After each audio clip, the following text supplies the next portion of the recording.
Hello, ladies and gentlemen. Welcome to this Game Week 7 preview, where I'm going to be previewing my team for this week. So yeah, let's get started. I'm doing this just on the phone with a green screen. I can't be bothered to do it on my computer. But here we go. It's Game Week 7. We've got some interesting fixtures this week before another international break. But to be fair, there's a part of me that's like, all right, maybe we do need an international break just to reset everything, just to chill. You know, it has been a long kind of 4 weeks. So once we have this international break over, then we've only got one more until football, pretty much, which is great.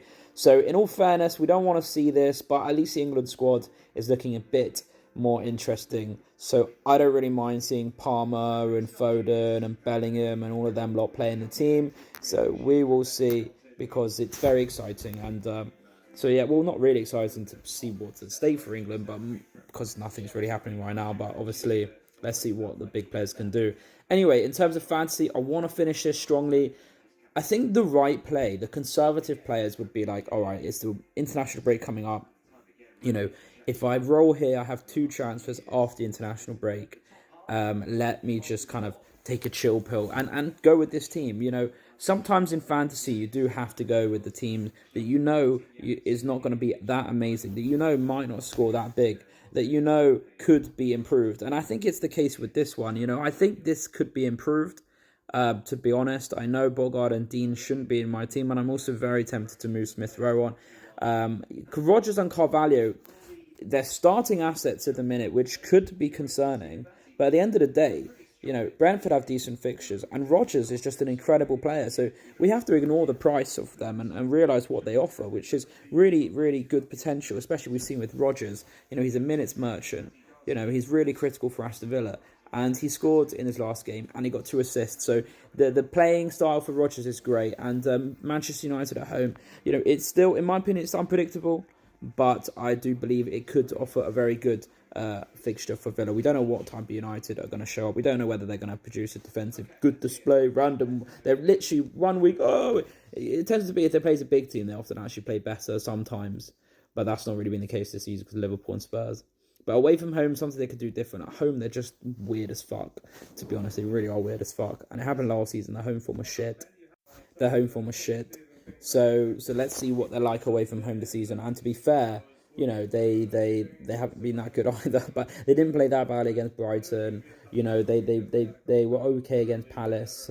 And somewhere else they got a win. I can't remember exactly where they got the win. Oh, obviously they beat Fulham. Both Southampton away. Okay, so they've just come back from Porto. You know, Villa have momentum, but we'll see. I don't expect. I think it'd be an open game. I think United will be underdogs in this game, which could benefit them. Anyway, that being said, I think Rodgers is decent for this week. Let's have a look at my defence. Now, look, as I said, I don't really like my team, but for this week and for Leicester's next 4, we actually have some decent games. If you're going to have a 4 million in your team and you're going to start him, it has to be for these fixtures for Leicester. I believe they've got Bournemouth, Southampton, Ipswich and Forest. Maybe all in their next game, something along those lines. I don't mind having Woutfares. You know what? I think he can score as well. We've seen a lot of defenders, you know, score random goals this season already. So let's bring on a manifestation for Wout Faz to score. Robbo, I know he's 6 million. I might be moving him on, but you know he offers a lot. Liverpool are dominating the play. They're creating chances galore, and Robbo is always a very reliable asset in my opinion. Szoboszlai should have scored. He's on corners, so I don't think it's wise to take Robertson out. You know, I'm not suggesting that Liverpool are going to get a clean sheet this week. You know, Palace away is never easy for any team. But obviously, I think they're a bit overrated. They were overrated at the start of the season. So I expect Liverpool to fully win this game, and we have to go out with a bang. You know, we're playing with so much momentum right now. We're playing with a lot of confidence, and things are working for us and not for Palace. So the Robertson pick I'll stick with. Mikalenko, I brought him in. If I'm not going to play him in a home games, when am I going to play him? Again, the clean sheet is very unlikely. Clean sheet is always unlikely for medium to shit teams, but who knows what can happen. Park of the Bus FC. Haverlu and header, 1-0 Everton. You know, we can pray in terms of fantasy that happens, maybe from a Mikalenko assist. But I'll play him, and I'll think about it. You know, Everton have some good fixtures. As I said in a previous video, I'll take a few Everton assists. So that should be all right. So the defence is looking all right. And the attack, I can't really fault. Haaland, Havertz, and Jamie Vardy. Vardy could be a nice differential this week and for the next few weeks. Leicester have to pick up some wins, and they've got to do this against Bournemouth. And hopefully Vardy can score. I wanted Vardy in game week 4, but I forgot to do my wild cards. Fell asleep, and he scored away to Palace. Scored at home to Tottenham. So hopefully we can see a Vardy of old, and hopefully, 1 minute. Yeah, so hopefully we can see a Vardy of old. Havertz and Haaland, that has to be pretty alright, you know, a pretty popular combination, but, you know, that is what it is. Havertz, not owned by massive amounts. If he wants to brace against the Southampton at home, there's no reason he shouldn't. I'm aware Arsenal have various players who could score, but I didn't have Havertz much last season. He did well. Now that I've got him, no doubt he won't do well, but it is what it is. Let's hope he bangs. Maybe Arsenal can lose 7-6, Havertz 6 goals. That would be great. Haaland is the captain as of now. It's a no-brainer for me. It's too risky to go against him against Fulham at home. There really is no need. If Haaland gets a brace, Salah gets a couple goals, Palmer brace, there's no need to really go against Haaland this week, Fulham at home. So that is what it is. Obviously, I'm always going to look for places. You know, I'm always going to think, you know, let me think about Fulham. Let me think about this team. Let me think, you know, are we going to see maybe Palmer hat-trick against Forest again? Maybe, but it's such an unlikely outcome. Could he blank Haaland? Is he going to blank against Fulham at home? Is he going to blank against Fulham at home? Well, to be honest, with Foden back in the team and probably starting, they are probably less reliant on him, so we'll see. But this is stupid hypotheticals. He is the captain. And then we have Salah and Foden. Now, Salah away to Palace could be improved. This is the area where I'm looking to make some changes. This is the team as of now. But the area where I would make changes is Salah for Saka.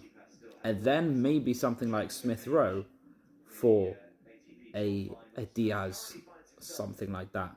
Or maybe a Saka. Basically, the Salah and Smith Rowe combination. We could get an Arsenal and Man City in that. And Man City have incredible fixtures. And we could get Arsenal's Saka or a player for Southampton home and Bournemouth away. It is maybe likely that a player like Trossard and Martinelli can match Saka. This is the thing we're having. The Salah and Saka are the premium assets. But we've got the Diaz's, the Jotas, the Martinellis, the Trossards that could match the Salah and Saka's, but obviously the minutes and the penalties go against them. So it's a really tough one, and it could be worth a punt. I'm not going to lie, it could be worth a punt, but it's just a hard one to call. It's really a hard one to call. So as of now, I'm not making any changes. If I were to make a change, I'd actually take Smith Rowe out for maybe Grealish or Man City differential. I will leave it up to the last minute to see if I get any news on Man City's team for Fulham at home. But there's so much opportunity for a City differential in the next few weeks. Obviously, the reliable ones are Haaland, are Foden. You know, Kovacic will probably now start all Premier League games. And obviously, Guardiola and Lewis, I think, are great value picks as well. But it is something that I am. I gotta think about that. I have to think about it. So it's a tough one. Do I want to put Grealish in my team? Savinho, Grealish, Doku, Bernardo Silva. Who the fuck knows with Pep? As I said, the reliable ones: Haaland, probably Foden now, Kovacic, Lewis, Vardy, Akanji maybe as well. So we'll see. So that's the team as of now. I'm probably gonna roll and beg Saka blanks. Foden scoring heavy is not the worst thing in the world. And beg that Salah and Palmer do well. And those are my premiums. So then we move in to the internationals with good points score. The fucking Reds.